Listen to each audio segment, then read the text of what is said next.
సరే, self help పుస్తకాల్లో ఒక పెద్ద సంచలనం అటామిక్ హ్యాబిట్స్. దాని వెనుకున్న అసలు సంగతేంటో ఇప్పుడు చూద్దాం. దాదాపు 2 కోట్ల కాపీలు అమ్ముడయ్యాయి. అంటే దీని ప్రభావం ఏ స్థాయిలో ఉందో అర్థం చేసుకోవచ్చు. అసలు మంచి అలవాట్లు అలవర్చుకోవటం, చెడ్డవి మానేయటం ఎందుకంత కష్టం? ఈ పుస్తకం ఇదే అడుగుతోంది. అసలు సమస్య మనలో లేదు, మార్పు కోసం మనం ఫాలో అయ్యే సిస్టంలోనే ఉంది.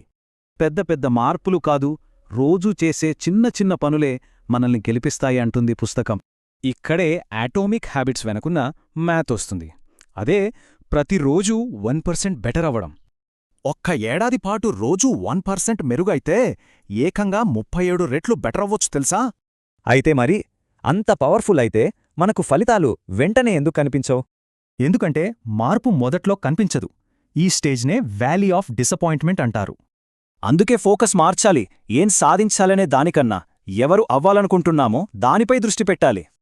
ప్రవర్తన మార్పులో 3 లెవెల్స్ ఉంటాయి. చాలామంది అవుట్కమ్స్తో మొదలుపెట్టి తప్పు చేస్తారు. పుస్తకం ఏం చెప్తుందంటే లోపల్నుంచి మొదలుపెట్టమంటోంది. మారథాన్ పరుగెత్తాలి అని కాదు, నేనొక రన్నర్ని అవ్వాలి అని. మనం తీసుకునే ప్రతి యాక్షన్ మనం అవ్వాలనుకుంటున్న వ్యక్తికి వేసే ఒక ఓట్లాంటిదన్నమాట. సరే, మరి మన ఐడెంటిటీని మార్చే ఈ అలవాట్లను ఎలా బిల్డ్ చేసుకోవాలి? దానికోసమే ఈ 4 సూత్రాలు. దాన్ని స్పష్టంగా, ఆకర్షణీయంగా, సులభంగా, సంతృప్తికరంగా మార్చుకోవాలి.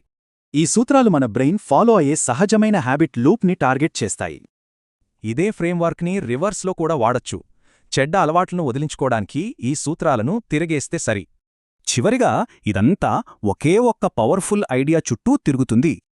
పెద్ద పెద్ద గోల్స్ కాదు, మనం నిర్మించుకున్న సిస్టమ్సే మనల్ని సక్సెస్ వైపు నడిపిస్తాయి.